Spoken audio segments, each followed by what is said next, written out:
Welcome to Purudnya YouTube channel. Make your future bright with work hard. Important questions for 10th class. Subject: History and Civics. पाठ 2. इतिहास लेखन भारतीय परंपरा. इयत्ता 10वी विषय इतिहास स्वाध्याय. प्रश्न 1. अ. दिलेल्या पर्यायांपैकी योग्य पर्याय निवडून विधाने पूर्ण करा. 1. भारतीय पुरातत्व सर्वेक्षण खात्याचे पहिले सरसंचालक. हे होत. अ. Alexander Cunningham. ब. William Jones. क. John Marshall. ड. Frederick Muller. योग्य विधान: भारतीय पुरातत्व सर्वेक्षण खात्याचे अलेक्झांडर कनिंगहॅम हे पहिले सरसंचालक होत. 2. हितोपदेश या संस्कृत ग्रंथाचा जर्मन भाषेत अनुवाद यांनी केला. अ. James Mill. ब. Frederick Muller. क. Mount Stuart Elphinstone. ड. John Marshall. योग्य विधान: हितोपदेश या संस्कृत ग्रंथाचा फ्रेडरिक म्युलर यांनी जर्मन भाषेत अनुवाद केला. प्रश्न 1. ब. पुढीलपैकी चुकीची जोडी ओळखून लिहा. 1. हू वेअर द शूद्राज वंचितांचा इतिहास. 2. स्त्री-पुरुष तुलना स्त्रीवादी लेखन. 3. The Indian war of independence 1857 मार्क्सवादी इतिहास. 4. ग्रेट डफ वसाहतवादी इतिहास. चुकीची जोडी: the Indian war of independence 1857 मार्क्सवादी इतिहास. प्रश्न 2. पुढील विधाने सकारण स्पष्ट करा. 1. प्रादेशिक इतिहास लेखनाला चालना मिळाली. उत्तर: 1. इंग्रजी शिक्षणाने भारतीयात निर्माण झालेल्या आत्मजाणीवेने राष्ट्रवादी इतिहास लेखनास प्रवृत्त केले. 2. ब्रिटिश अधिकाऱ्यांनी लिहिलेल्या भारताच्या पूर्वग्रहदूषित इतिहासाला भारताच्या विविध प्रांतांतील इतिहासलेखकांनी विरोध केला. 3. आपल्या प्रादेशिक वैशिष्ट्यांकडे इतिहासकारांचे लक्ष वेधले. 4. राष्ट्रवादी इतिहासलेखनाचा प्रभाव होताच. त्यातूनच इतिहासलेखनाला चालना मिळाली. 2. बखर हा ऐतिहासिक साहित्यातील महत्त्वाचा प्रकार आहे. उत्तर: 1. ऐतिहासिक साहित्यात फारसी ग्रंथ, ताम्रपट, शिलालेख, कागदपत्रे, नाणी, प्रवासवर्णने इत्यादी साधनांबरोबर ऐतिहासिक बखरोंचाही समावेश होतो. 2. बखरीत शूर योद्ध्यांचे गुणगान असते. ऐतिहासिक घडामोडी आणि युद्धांची वर्णने असतात. 3. थोर पुरुषांची चरित्रे आणि त्या काळातील नगरांची वर्णने असतात. 4.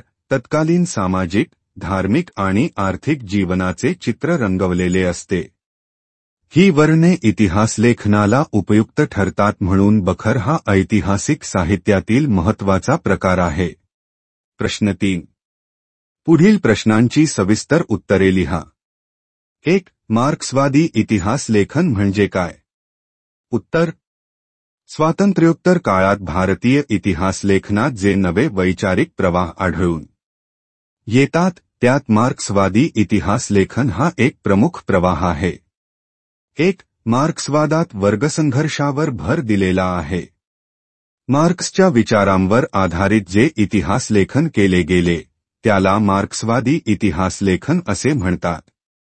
2. मार्क्सवादी इतिहास लेखनात आर्थिक व्यवस्थेतील उत्पादनाची साधने, पद्धती आणि उत्पादनाच्या प्रक्रियेतील मानवी संबंध यांचा प्रामुख्याने विचार केलेला आहे. 3. प्रत्येक सामाजिक घटनेचा सर्वसामान्य लोकांवर काय परिणाम होतो याचे विश्लेषण करणे हे मार्क्सवादी इतिहासलेखनाचे मुख्य सूत्र आहे. 4. मार्क्सवादी इतिहासकारांनी जातीव्यवस्थेत होत गेलेल्या बदलांचा अभ्यास केला. भारतातही या पद्धतीचा अवलंब कोसंबी, डांगे, शरद पाटील इत्यादींनी आपल्या इतिहासलेखनात प्रभावीपणे केलेला दिसून येतो. 2. इतिहासाचार्य वी. का. राजवाडे यांचे इतिहास लेखनातील योगदान स्पष्ट करा. उत्तर: भाषाशास्त्र, व्युत्पत्तीशास्त्र आणि इतिहास लेखन यात मूलभूत संशोधन करणाया वि. का. राजवाडे यांचे इतिहास लेखनातील योगदान पुढीलप्रमाणे. 1. राजवाडे यांनी मराठ्यांच्या इतिहासाची साधने असे शीर्षक असणारे 22 खंड संपादित केले. 2. इतिहास म्हणजे भूतकालीन समाजाचे सर्वांगीण समग्र जीवनदर्शन होय, हा विचार मांडला. 3. केवळ राजकीय घडामोडी, सत्तांतरासाठी केलेली कटकारस्थाने आणि युद्धे यांच्याच हकीकती म्हणजे इतिहास नव्हे, असे त्यांचे मत होते. 4. आपला इतिहास आपणच लिहिला पाहिजे, हा विचार त्यांनी भारतीय इतिहासकारांना दिला. 5. अस्सल कागदपत्रांच्याच आधारे इतिहास लिहिला गेला पाहिजे, याबाबत ते आग्रही होते. 6. स्थळ, काळ व व्यक्ती या त्रयींनी बद्ध झालेल्या मानवी प्रसंगांचे वर्णन इतिहासलेखनात असायला हवे, असे त्यांचे मत होते. 3. राष्ट्रवादी इतिहासलेखनात स्वातंत्र्यवीर सावरकरांचे योगदान कोणते? उत्तर: स्वातंत्र्यवीर सावरकरांनी केलेले सर्वच लिखाण राष्ट्रवादी विचारांनी भारलेले होते. त्यांचे राष्ट्रवादी इतिहासलेखनातील योगदान पुढीलप्रमाणे. 1. 1857 साली भारतात झालेल्या बंडाकडे त्यांनी ब्रिटिशांविरुद्ध केलेला तो पहिला स्वातंत्र्यसंग्राम या दृष्टीने पाहिले व त्यावर 1857 चे स्वातंत्र्यस्मर असे पुस्तक लिहिले. 2. त्यांच्या या आणि अन्य ग्रंथांमुळे राष्ट्रवादी इतिहासलेखनाला प्रेरणा मिळाली. 3. सावरकरांच्या राष्ट्रवादी इतिहासलेखनामुळे प्रादेशिक इतिहास लिहिण्यालाही चालना मिळाली. 4. दक्षिण भारताच्या भौगोलिक वैशिष्ट्यांकडे व इतिहासाकडे इतिहासकारांचे स्वतंत्रपणे लक्ष वेधले गेले. प्रश्न 4. पुढील तक्ता पूर्ण करा. James Mill, the history of British India. James Duff. A history of the Marathas. Mount Stuart Elphinstone. The history of India. Shri Adange, primitive communism to slavery. Doctor Babasaheb Ambedkar, who were Shudras. प्रश्न 4. पुढील संकल्पना चित्र पूर्ण करा. झियाउद्दीन बर्नी, तारीखे फिरोजशाही इतिहासलेखनाचा हेतू. बाबर, तुझकी बाबरी, बाबराला कराव्या लागलेल्या युद्धाची वर्णने. कल्हण रजतरंगिणी, काश्मीरचा इतिहास. कृष्णाजी अनंत, सभासद बखर, छत्रपती शिवाजी महाराजांच्या कारकिर्दीची माहिती. प्रश्न 5. टिपा लिहा. 1. प्राच्यवादी इतिहासलेखन. उत्तर: 18व्या शतकाच्या उत्तरार्धात युरोपातील अभ्यासकांमध्ये पूर्वेकडील संस्कृती आणि देश यांच्याबद्दल कुतूहल निर्माण झाले होते.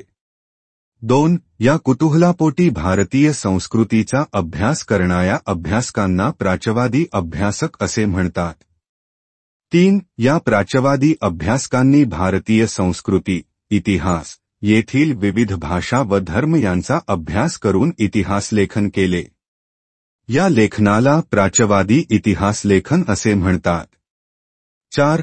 प्राच्यवादी अभ्यासकांनी संस्कृत आणि युरोपीय भाषांमधील साधर्म्याचा अभ्यास करून या भाषांची जननी प्राचीन इंडो-युरोपीय भाषा होती, अशी कल्पना मांडली. 5. या प्राच्यवादी अभ्यासकांत छुपी साम्राज्यवादी वृत्ती दडलेली असल्याने त्यांनी पूर्वग्रहदूषित दृष्टिकोन ठेवूनच भारताच्या इतिहासाचे लेखन केले. 2. राष्ट्रवादी इतिहासलेखन. उत्तर: 1. 19व्या शतकात भारतात इंग्रजी शिक्षण पद्धती सुरू झाली. या पद्धतीत शिकून तयार झालेल्या इतिहासकारांना भारताच्या वैभवशाली प्राचीन इतिहासाविषयीची जाण आली. 2. आत्मजाणीव निर्माण झालेल्या या इतिहासकारांनी भारताविषयी जे इतिहासलेखन केले, त्या लेखनास राष्ट्रवादी इतिहासलेखन असे म्हणतात. 3. या राष्ट्रवादी इतिहासलेखकांनी प्राच्यवादी लेखकांच्या पूर्वग्रहदूषित इतिहासलेखनाला विरोध केला. 4. भारताच्या इतिहासातील सुवर्णकाळ शोधून त्यावर त्यांनी लेखन केले. राष्ट्रवादी इतिहासलेखनामुळे ब्रिटिशांविरुद्धच्या स्वातंत्र्यलढ्यास प्रेरणा मिळाली, तसेच प्रादेशिक इतिहास लिहिण्यालाही चालना मिळाली. 3. वंचितांचा इतिहास. उत्तर: 1. समाजाने ज्यांना सर्व अधिकारांपासून वंचित ठेवले, उपेक्षित ठेवले अशा समूहांच्या इतिहासाला वंचितांचा इतिहासलेखनाचे एक महत्त्वाचे साधन मानले जाते. ही कल्पना मांडण्यामध्ये अँटोनियो ग्रामची या इटालियन तत्त्वज्ञाचे स्थान महत्त्वाचे आहे. 2. वंचितांच्या इतिहासातून सर्वसामान्य माणसाच्या जीवनाचे चित्रण केले गेले. 3. वंचितांच्या इतिहासाला एक महत्त्वाची विचारसरणी म्हणून स्थान मिळवून देण्याचे महत्त्वाचे कार्य रणजित गुहा यांनी केले. 4. भारतामध्ये वंचितांच्या इतिहासाचा विचार महात्मा ज्योतिराव फुले आणि डॉ. बाबासाहेब आंबेडकर यांच्या लेखनातून मांडले